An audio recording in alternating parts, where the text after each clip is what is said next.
Hi, I'm Danica. I'm a PhD student at Stanford in Ami Bhatt and Gavin Sherlock's lab. And I'm really excited for the opportunity to talk to you guys today about my work identifying Bacteroides vulgaris as a host for the prototypic crust. So bacteriophages are highly abundant in the human gut, and yet they remain undercharacterized in many aspects, including the roles that they play in human health and human disease states, in terms of our ability to detect them and taxonomically classify them, which work in the Bot Lab has recently worked to solve using the development of a new tool called Fanta, and hopefully you all got to visit Yishai's poster on this yesterday. And if not, please check out their preprint. And lastly, in terms of the fact that very few of these phages have actually been cultured in the lab, which leaves so many questions about their basic biology unanswered. So in 2014, the prototypic crass phage, or p-crass, was discovered through cross-assembly of multiple metagenomic sequencing samples. And this actually helped begin to solve some of these issues of being able to classify different phage genomes from the gut. So this phage is a 97 kb double-stranded DNA phage belonging to Podoviridae, and it still remains uncultured. It also has yet to be concretely correlated with any human disease states. However, it has been found that p-crass is highly abundant in healthy individuals. Here I'm showing an example of that using a data set of 245 healthy Japanese adults. On the x-axis, I'm showing the average abundance of the phages present in this data set as measured by the fraction of reads classified to each phage genome divided by the length of its genome. And on the y-axis, I'm showing the number of phage species present at each of these abundances. This dotted purple line shows where p-crass falls on this plot, and it's among the top 10 most abundant phages in this data set. The abundance of p-crass tends to vary across different cohorts. However, it's estimated that over 70% of all individuals have p-crass in their gut. And when it is present, it tends to completely dominate the virome and can make up to 90% of all of the viruses. So the discovery of p-crass actually then led to the later classification of this large and diverse and globally distributed family of phages that are now called the crass-like phages. So here I'm showing you a tree of all of the crass-like phages that were discovered as of 2018. Since then, this tree has continued to expand, and now it contains 2 extra subfamilies called epsilon and zeta. And while more and more crass-like phages continue to be discovered, p-crass remains the most abundant of all of the crass-like phages that we've found. And it actually makes up to 46% of all metagenomic sequencing reads classified as crass-like phages.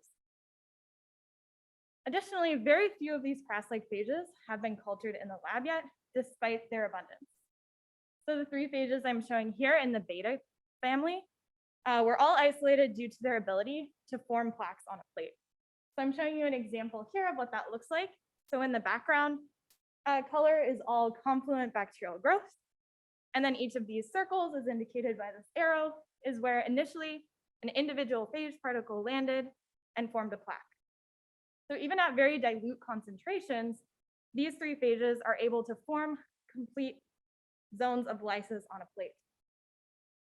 In contrast, the other crass-like phage that's been isolated, crass2, which is much more closely related to p-crass, even at very high concentrations on a bacterial lawn, is not able to completely lyse the bacterial host.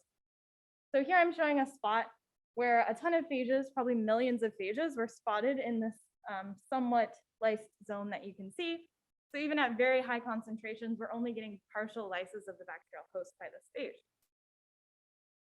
This led me to predict that maybe one of the reasons that p-crass has escaped isolation since its discovery in 2014 is due to the fact that it's not really forming phenotypes on a plate of bacterial growth. However, isolation of the p-crass is really the key to understanding its life cycle and its impacts on its bacterial hosts and its human hosts. So as I set out to try and isolate this phage, I encountered 2 main challenges. The first seems to be a theme of this conference so far, which is that prediction of bacterial hosts of phages within a really complex microbial community like the gut becomes really difficult. So many papers that I'm listing here have previously tried to predict the host of pCRAS. However, there's not really a general consensus when you go through the literature of what the actual host of pCRAS is. They all seem to predict something different. The other challenge that I encountered is, as I mentioned on the previous slide, I don't think that this phage is forming plaques on a plate. So this makes it really hard to use conventional isolation techniques where you would be able to form a plaque on a plate, pick that plaque, and you have a pure stock of your phage. So I began my isolation attempts by first developing an assay where I was able to measure pCRAS replication without the need for plaque formation. So I did this by first identifying stool in the BotLab biobank that was positive for pCRAS. I did this by looking through all of the metagenomic sequencing that we already had available in the lab. I then diluted the stool into anaerobic media, and I grew it over the course of 48 hours, taking time points along the way. And then I was able to use quantitative PCR to determine how many copies of my phage were present per microliter of culture across those time points. Here I'm showing you what these data look like. So on the x-axis, I'm showing you time across the 48 hours of culture. And on the y-axis, I'm showing the copies of pCRAS per microliter of culture as I measured by qPCR. And what you can see here is that this pCRAS begins at almost an undetectable level in these cultures. And around 30 hours, the copies of pCRAS begin to increase. And by 48 hours of culture, the copy numbers of pCRAS have dramatically increased to about 130,000 copies per microliter. So I was really excited to see that I was able to get pCRAS to replicate under my culturing conditions in the lab and measure that replication. But I then wanted to take a step back and try to predict more confidently what the host of this phage was. So I decided to use meta-HiC sequencing with the help of Ivan from EcoGenomics. And so just briefly how this works, because Ivan already talked to you about it, is that when a phage infects a bacterial cell, their genomes will be located close together in physical space. So you can cross-link those genomes together. You can then cut them with the restriction enzymes and ligate them together. You can then shear and purify this DNA and sequence it so that you end up with paired end reads that partially map to a phage genome and partially map to a bacterial genome. So I can then go through and find all of these reads that partially map to my pCRAS genome and some other bacteria, and I can count them up and I can try and determine what the bacterial host of my phage is. So here I'm showing you what these data look like. On the x-axis, I've plotted the abundance of each bacterial genome that was linked to pCRAS. And this is measured by the fraction of reads classified to that bacterial genome over the length of that bacterial genome. And then on the y-axis, I'm showing you the number of times that that bacteria was linked to the pCRAS genome. And each point on this plot represents a single bacterial genome. So as you can see, most of the points fall along this best fit line, which tells me that most likely these links were happening just by chance because the bacteria was present at a given abundance. However, there's one point up here that falls very far above this line. And this tells me that there's way more links between Bacteroides vulgaris, which is the bacteria that this point represents, and pCRAS than you would expect to happen by chance, given B. vulgaris at this abundance. So I predicted maybe Bacteroides vulgaris is the host of pCRAS.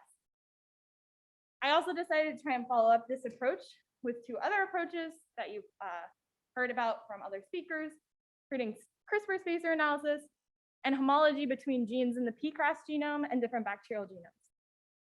Well, these two methods had a little more noise. All three of these methods seem to point towards B. vulgaris as a possible host for pCRAS. So I was super excited that it seemed like I had a solid idea of what the host might be. And then I just wanted to try and experimentally validate that B. vulgaris might be the host of pCRAS. So basically what I did is I took from the fecal culture that I showed you earlier, all of the phage off of that culture, and I put it onto a pure culture of B. vulgaris. And then I again grew the culture for 48 hours and used qPCR to measure how much pCRAS was present. So here I'm showing you a very similar plot to the fecal culture plot I showed earlier with time on the x-axis, and again, pCRAS pCRAS copies per microliter of culture on the y-axis. And I see a very similar trend where my phage begins to increase in copy number around 30 hours and has more dramatically increased by 48 hours, in this case to about 25,000 copies per microliter of culture.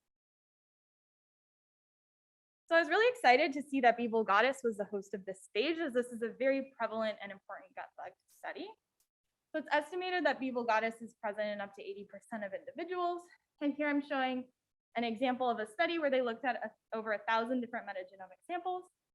And on the x-axis, they're showing number of metagenomic samples, and on the y-axis, they're showing different bacterial species present in those samples. And what you can see is that B. vulgatus is here at the very top and is present in many more metagenomic samples than any of these other species. Additionally, this bacteria is really important to study because it's responsible for over 7% of all hospitalized anaerobic infections. So I was very surprised to find that P-cras is only the second and the only non-lysogenic phage that's been isolated on B. vulgatus, or to infect B. vulgatus at all. So in summary, what I've shown you today is that I was able to identify P-cras positive stool, culture it, use qPCR to measure the replication of my phage in these stool cultures. I was then able to use meta-Hi-C sequencing to predict the host of my phage, and I was able to experimentally validate it using qPCR. Our hope is that this can become a generalizable approach for targeted phage isolation in the future. And now that we're able to culture this phage in the lab, we have many open questions that we're interested in exploring, such as what is the host of P-cras? Can it infect anything besides B. vulgatus? How does it replicate? Does it go through any sort of lytic cycle? Does it get passed on vertically? How does it influence the evolution of its host and vice versa? And finally, how does it impact its human host? Are there any direct impacts on human health, or is it indirectly impacting human health by modulating the bacteria in your gut? I'd like to thank all of the people that made this work possible, the Bot Lab and the Sherlock Labs, for being super supportive of me over my PhD so far. Ivan at EcoGenomics for helping us with the meta-Hi-C sequencing. My funding sources, the NSF GRFP and the NIH CMB training grant. And of course, Ami and Gavin for being super supportive and really helping me grow as a scientist. And if there's time, I'd be happy to take any questions.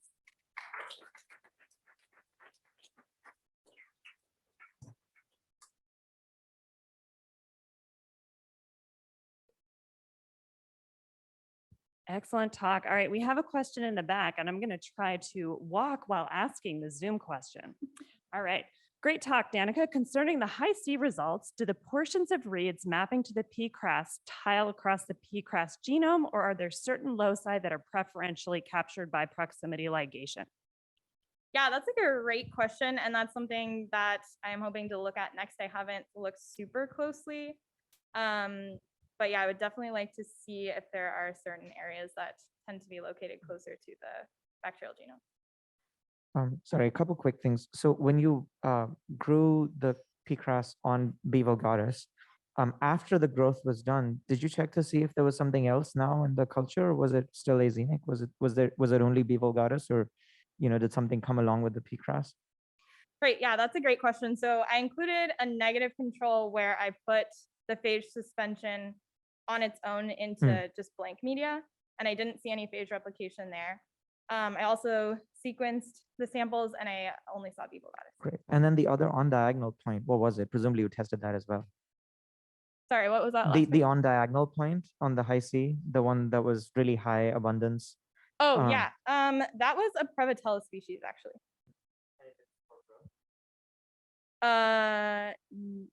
The one on the Hi-C plot? I didn't test that one. All right, one more.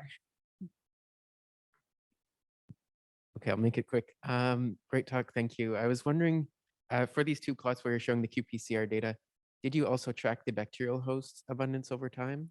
That is something I would like to do next. I just developed a qPCR assay to check B. vulgaris abundance over time. So that is one of the next things I would like to do. And quick follow-up, was the B. vulgaris that you used in the second round of experiments isolated from that fecal sample, or was kind of a strain that you acquired? Yeah, so I did both. So I tested it on a sample of vulgaris that I isolated, and I also just tested it on the ATCC strain.